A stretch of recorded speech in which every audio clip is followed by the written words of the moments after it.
Hey, hey, hey, hey, hey. Good morning, good morning, good morning. Good morning. Selamat pagi teman-teman yang sudah dikasihi oleh Tuhan pagi yang sangat luar biasa ini. Ini oleh karena dikehendaki oleh Tuhan itu, makanya jadilah kehendaknya buat kita pagi yang sangat luar biasa ini yang sudah ditambahkannya kepadamu dan juga kepadaku. Apa kabar teman-teman? Sehat kan? Semangat kan? Bersukacita kan? Ayo kita mau mendengarkan pandangan Ucok atas kebenaran daripada firman Tuhan ini. Masih kita di Kejadian pasal 3 ayat 6. Tapi topik kita pagi hari ini adalah kehendak Tuhan jadilah. Itu yang menjadi pembicaraan kita pagi yang sangat luar biasa ini. Tetapi sebelumnya, izinkan aku untuk menyanyikan lagu itu, Kehendak Tuhan jadikanlah.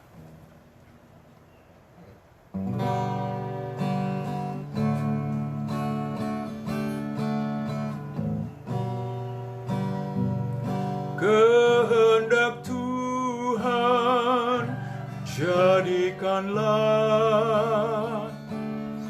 ku tanah liat kau penjual. Bentuklah aku sesukamu, aku menunggu di kakimu. Have thine own way, Lord, have thine own way. Thou art the potter, I am the clay. Mold me and make me after thy will, while I am waiting, yielded and still. Kehendak Tuhan jadikanlah, tilik hatiku dan sucikan. Di hadirat-Mu ku berserah, Yesus Tuhanku, oh terimalah. Kehendak Tuhan jadikanlah, pegang hidupku agar tahan. Penuhi aku dengan Roh-Mu, hiduplah Yesus di hatiku. Itu dulu lagu Kehendak Tuhan jadilah. Pagi yang sangat luar biasa ini teman-teman, memang sudah seharusnya lah kehendak Tuhan itu jadilah. Dan biarlah itu jadi juga kepada kehidupan kita, maupun kepada kehidupan daripada si Adam dan Hawa, maupun kepada dunia kita ini. Karena satu di antaranya, kenapa kita panggil Tuhan? Karena memang Dia yang menciptakan langit dan bumi. Yang memang seharusnya kehendak Dialah yang jadi. Jadi dijadikannya langit dan bumi. Dijadikannya matahari, dijadikannya bulan, bintang, dan juga angin, dan juga tumbuh-tumbuhan, manusia, malaikat, dan binatang, dan air, dan api, dan tanah, dan gunung. Semuanya itu oleh karena kehendak Tuhan. Nah, aku bacakan sejenak dulu di Mazmur ayat 19. Dijelaskannya di sini itu bahwa langit menceritakan kemuliaan Allah dan cakrawala memberitakan pekerjaan tangannya. Hari meneruskan berita itu kepada hari, dan malam menyampaikan pengetahuan itu kepada malam. Tidak ada berita dan tidak ada kata. Suara mereka tidak terdengar. Tetapi gema mereka terpencar ke seluruh dunia. dan perkataan mereka sampai ke ujung bumi. Ia memasang kemah di langit untuk matahari, dan yang keluar bagaikan pengantin laki-laki yang keluar dari kamarnya, girang bagaikan pahlawan yang hendak melakukan perjalanannya. Dari ujung langit ia terbit, dan ia beredar sampai ke ujung yang lain. Tidak ada yang terlindung dari panas sinarnya. Kalau kita melihat di sini gambaran daripada kepribadian Tuhan itu yang sudah menjadikan langit dan bumi dan seisinya, termasuklah manusia itu, ini sudah dikehendaki oleh Tuhan dan ini sudah jadi.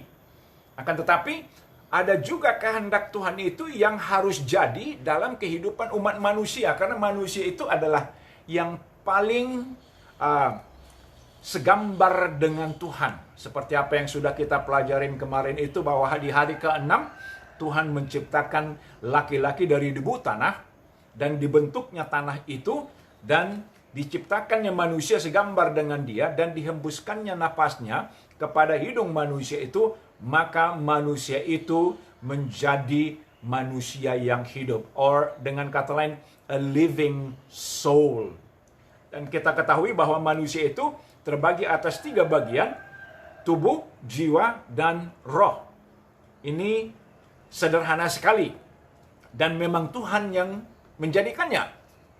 Dan yang kedua juga, Tuhan pun berkenan dengan pernyataan yang sangat luar biasa, karena memang ini adalah kehendak daripada Tuhan itu, agar manusia itu beranak cucu yang seperti apa yang disampaikannya di sabdanya. Kita di firman Tuhan kemarin yang kita baca, bahwa Tuhan berkenan agar laki-laki itu bisa memenuhi dunia ini.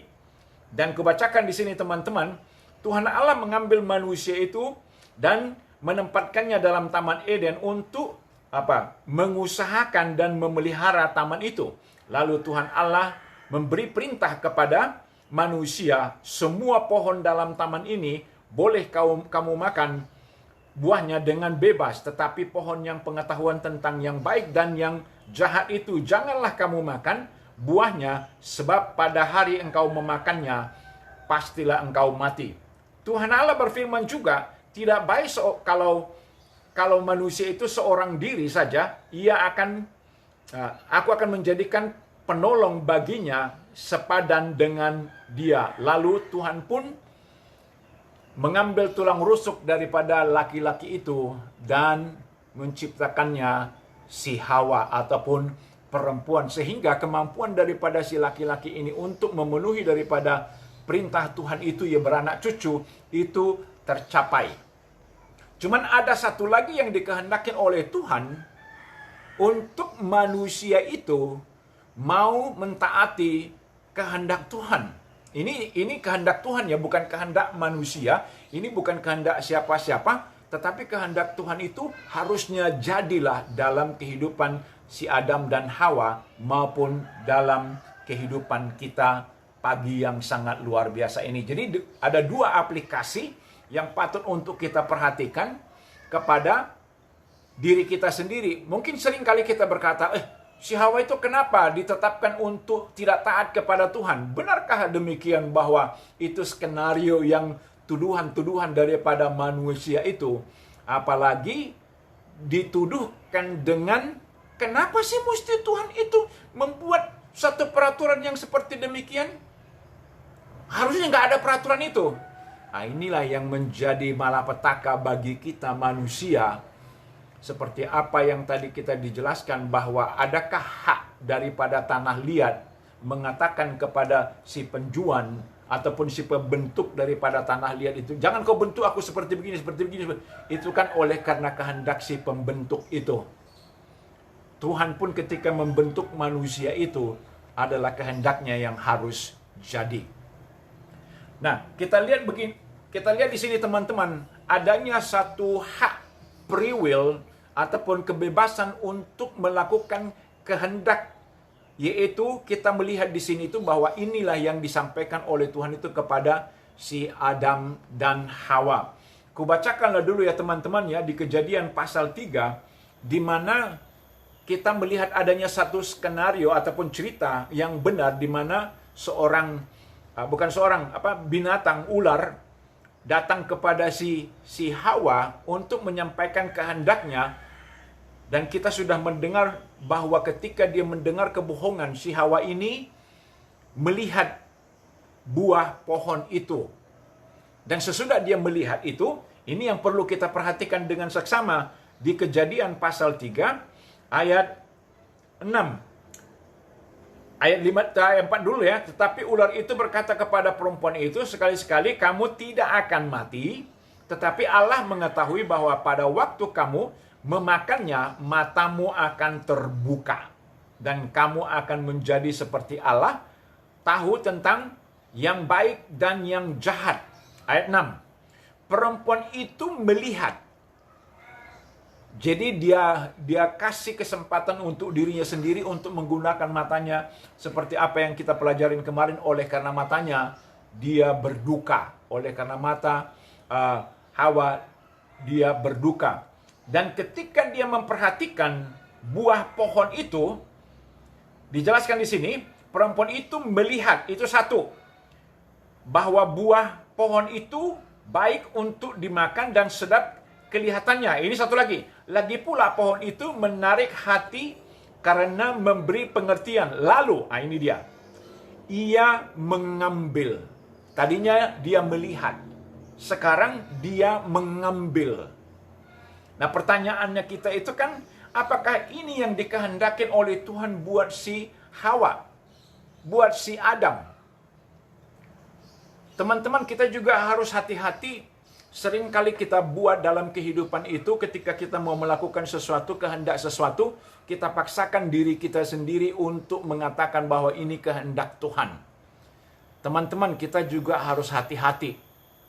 Karena ketika kita berpraduga, menganggap bahwa kehendak kita itu adalah kehendak Tuhan, ini akan membawa malapetaka dalam kehidupan kita sendiri. Nah, ketika dia melihat dan dia pun beranjak untuk mengambil buah itu, dan dengan seksama, dengan tekad yang sangat luar biasa sampai dia tidak menghiraukan kehendak daripada Tuhan itu untuk jangan memakan buah itu, kalau kau makan kau akan mati. Dia sudah tidak peduli lagi karena dia sudah berkehendak. Jadi ini kehendak si Hawa. Ini bukan kehendak Tuhan. Nah, itu pula menjadi yang patut untuk kita perhatikan. Dijelaskan di sini teman-teman bahwa ini kehendak si Hawa. Ayat 6. Lagi pula pohon itu menarik hati karena memberi pengertian. Pengertian apa yang diberikan di sini? Nah, pengertian yang bohong. Lalu ia mengambil dari buahnya dan dimakannya. Jadi jelas sekali ini adalah keputusan yang dilakukan oleh si Hawa itu sendiri untuk menunjukkan bahwa ini kehendakku. Terus kehendak Tuhan bagaimana? Dia dengan seksama tidak peduli lagi dengan perintah Tuhan itu. Teman-teman, kalau kita mau kembali daripada kebenaran ini, benarkah firman Tuhan itu, kehendak Tuhan itu, perintah-perintah Tuhan itu sangat jahat sekali kepada kita, umat manusia? Termasuklah kita di zaman sekarang ini. Karena di zaman sekarang ini pun juga kita akan menghadapi hal-hal tertentu yang mana bukan dikehendaki oleh Tuhan. Nah, dari mana kita tahu ini semuanya bahwa itu tidak dikehendaki oleh Tuhan? Yaitu dari firman-Nya sendiri.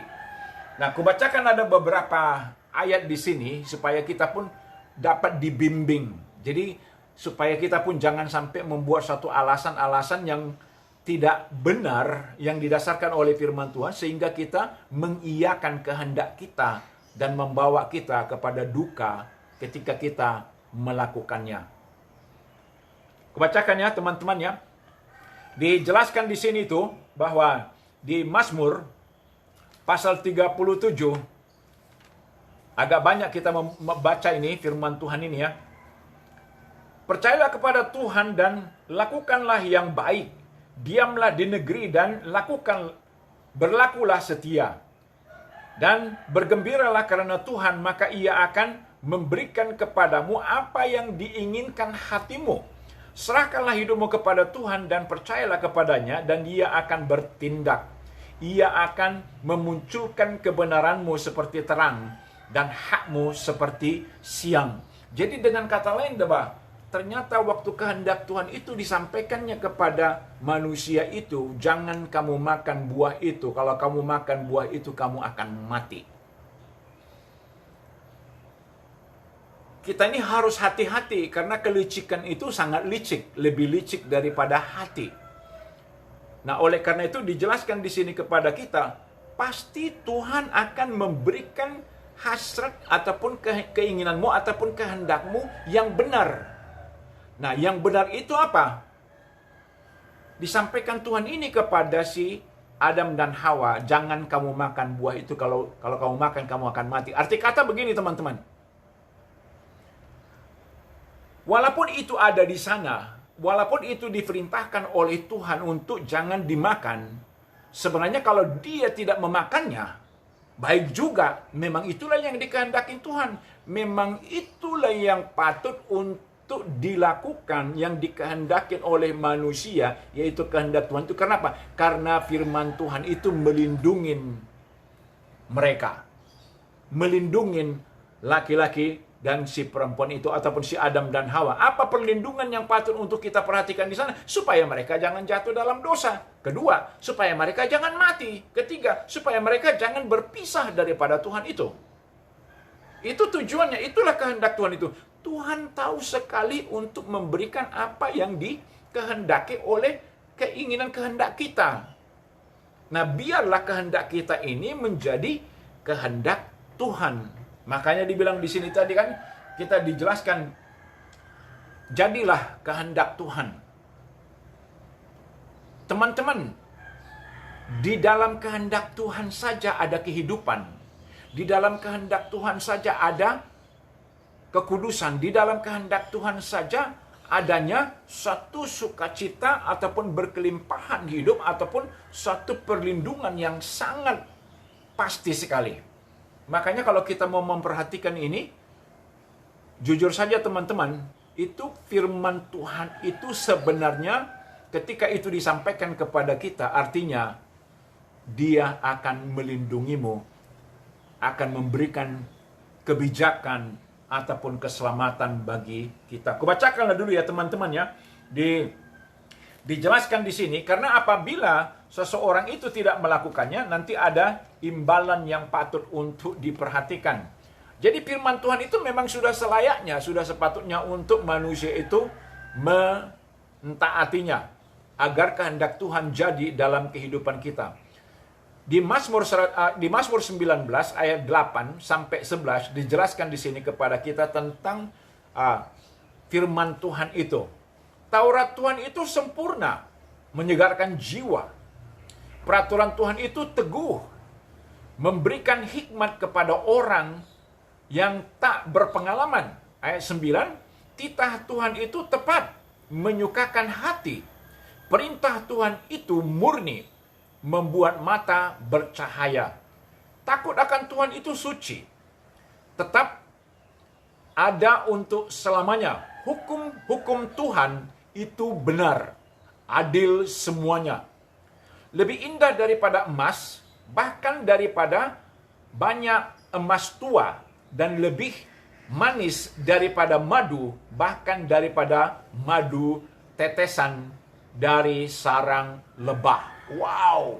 Kalau kita perhatikan dengan seksama di sini teman-teman, betapa indahnya sabda Tuhan itu. Makanya kan dijelaskan di sini di Amsal pasal 30 ayat 6 ayat 5 sampai 6 dijelaskan di sini, semua firman Allah adalah murni. Ia adalah perisai bagi orang-orang yang berlindung padanya. Jangan menambahi firman-Nya supaya engkau tidak ditegurnya dan dianggap pendusta. Nah, kita lihat di sini teman-teman, yang dikehendakin oleh si Hawa, yaitu menambahinya. Padahal sudah dijelaskan di sana, apabila kau makan buah itu, kau akan mati. Tetapi si Hawa berkehendak lain, dan dia tidak menghiraukan perlindungan yang disampaikan oleh Tuhan itu dengan firman-Nya, sehingga dia pun jatuh dalam dosa. Dijelaskan tadi sama kita di sini, ketika dia melihat buah itu yang sangat menarik sekali katanya, dan dia pun mengambil buah itu. Arti kata memang dia total tidak mau lagi mendengarkan apa yang difirmankan Tuhan, dan dia menekankan diri, dia memaksakan diri untuk kehendaknya yang jadi, bukan kehendak Tuhan. Ketika kita melakukan kehendak kita yang bukan kehendak Tuhan, ini seperti apa yang disampaikan tadi oleh firman Tuhan itu, supaya engkau jangan ditegurnya dan dianggap pendusta. Memang sesungguhnya selain daripada taat kepada firman Tuhan itu adalah semuanya adalah dusta. Dusta itu artinya bohong. Bohong itu artinya tidak melakukan yang baik maupun yang benar atas kehendak Tuhan. Kenapa mesti kita harus kehendak Tuhan yang jadi? Ialah pula kan, kehidupan kita ini hidup siapa? Sudah dijelaskan tadi kepada kita, oleh karena kehendak Tuhanlah membentuk manusia itu dari debu tanah dan menciptakan manusia itu segambar dengan dia dan memberikan nafasnya kepada manusia itu melalui hidungnya, dan manusia itu menjadi hidup. Ini kehendak Tuhan. Tapi kehendak Tuhan pun juga supaya manusia itu taat dan seirama dan mengikuti segala titah-titah daripada Tuhan itu, sehingga sejalanlah kehidupan mereka antara Tuhan dengan manusia. Bukan sebaliknya, teman-teman. Yang terjadi dalam kehidupan yang mau disampaikan oleh si Hawa ini adalah terbalik. Kehendaknya yang jadi supaya Tuhan mengikuti dia. Nggak bisa lah begitu, kawan.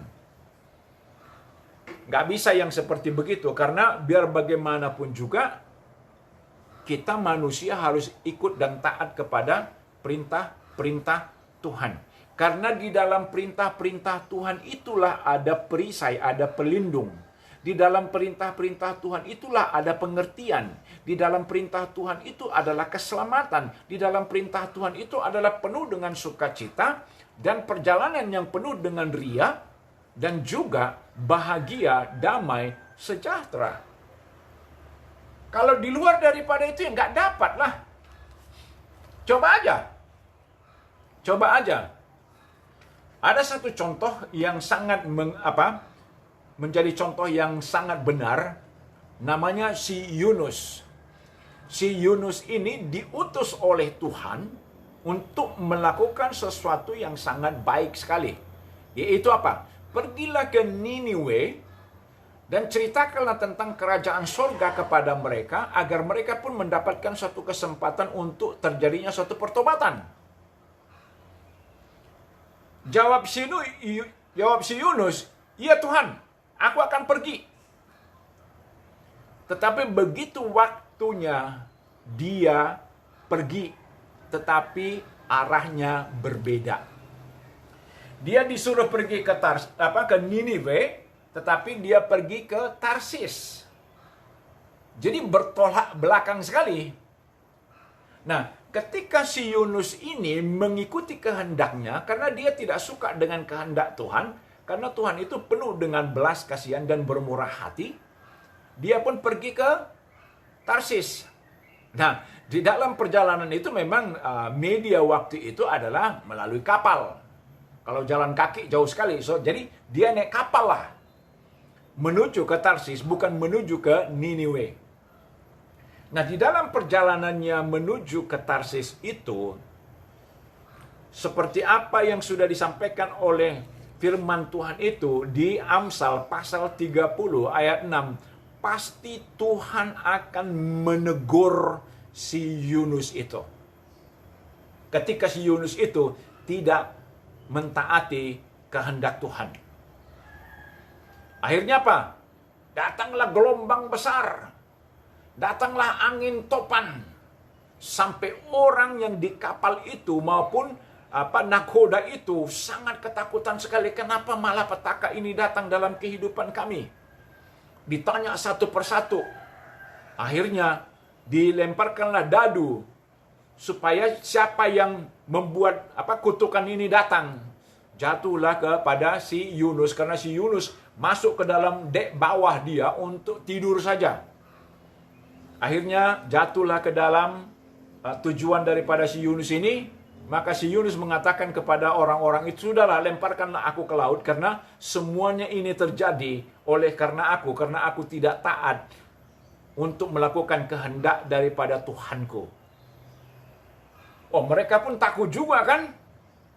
Akhirnya setelah mereka membuang barang-barang untuk meringankan kapal itu, tetapi ombak tambah besar, badai tambah besar. Akhirnya dilemparlah dia. Begitu dia dilempar ke laut itu, jelas sekali bahwa saat itu juga tenanglah kapal itu, badai pun hilang, gelombang pun tak ada lagi kelihatan, dan si Yunus pun dibuang ke air itu. Tapi itulah teguran daripada Tuhan itu kepada si Yunus. Setelah itu, tidak lama kemudian Yunus pun ditelan oleh ikan besar yang sangat besar. Kalau bilang ikan yang besar itu ya ikan yang bisa menelan seorang dewasa. Akhirnya begitu dia ditelan dan dimuntahkanlah ke pinggiran pantai daripada Niniwe itu, dan habislah semuanya rambutnya, dan kelihatan sekali karena zat asam daripada perut itu yang merusak semuanya rambutnya. Akhirnya dia pun taat. Dengan kata lain teman-teman, kenapa mesti harus mendapatkan ganjaran dulu baru kita taat? Teman-teman, kehendak Tuhan jadilah. Suka kau tidak suka, pasti kehendak Tuhan jadilah. Akhirnya dia sampai di sana dan dia beritakan juga tentang kerajaan surga. Dan terjadinya satu pertobatan yang sangat menakjubkan sekali. Orang Niniwe itu dari mulai rajanya sampai manusia yang paling rendah sosialnya bertobat. Benar itu teman-teman, setiap kali manusia itu tidak mentaati apa yang dikehendaki Tuhan supaya jadilah, itu akan ada teguran, itu akan ada ganjaran. Ketika si perempuan ini, si Hawa ini memakan buah itu dan memberikannya kepada suaminya, dan mereka pun jatuhlah dalam dosa. Sehingga Tuhan pun menegur mereka, mengintegrasi mereka, dan mengusir mereka dari Taman Eden. Dari mulai situlah jelas sekali bahwa manusia itu sudah jatuh ke dalam dosa. Walaupun nanti kita ketahui di dalam kehendak Tuhan juga agar diberikan satu kesempatan keselamatan itu, nantilah hari Jumat kita akan ceritakan tentang hal itu. Tetapi teman-teman, ayo kita selidiki dulu ke hati kita ini. Benarkah sudah kehendak Tuhan yang jadi dalam kehidupanmu? Dari mana kau tahu itu? Kalau kita cuma berandai-andai berdasarkan perasaan kita itu, lebih bagus kau selidikin dulu dengan seksama. Tilik hatimu, benarkah itu kehendak Tuhan? Karena kita tahu kehendak Tuhan itu ketika kita membaca firman Tuhan itu, ketika kita mendengarkan firman Tuhan itu, ketika kita meneliti firman Tuhan itu. Ada satu kata yang disampaikan oleh si Yakobus di sini dengan sederhana sekali. Di Yakobus pasal 4 ayat 17 dijelaskannya. Jadi jika seorang tahu bagaimana ia harus berbuat baik, tetapi ia tidak melakukannya, ia berdosa. Wow.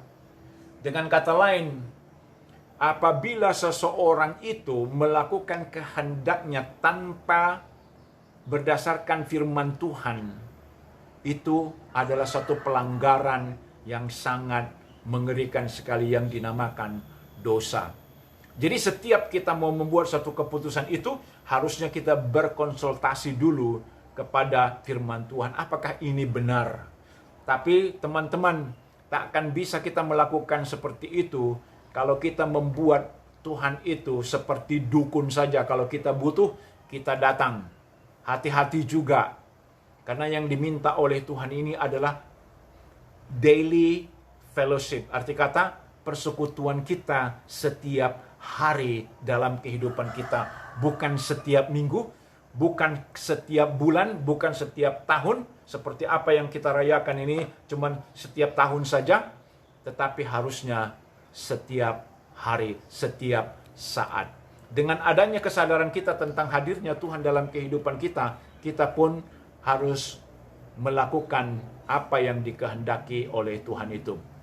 Jadi dijelaskan kepada kita pagi yang sangat luar biasa ini, teman-teman, kehendak Tuhan jadilah. Harapan aku, inilah doamu, inilah permohonanmu, inilah permohonan kita kepada Tuhan. Biar kehendak Tuhan yang jadi dalam kehidupan kita pagi yang sangat luar biasa ini. Terima kasih teman-teman yang sudah bermurah hati untuk mendengarkan pandangan Ucok dalam kebenaran daripada firman Tuhan ini.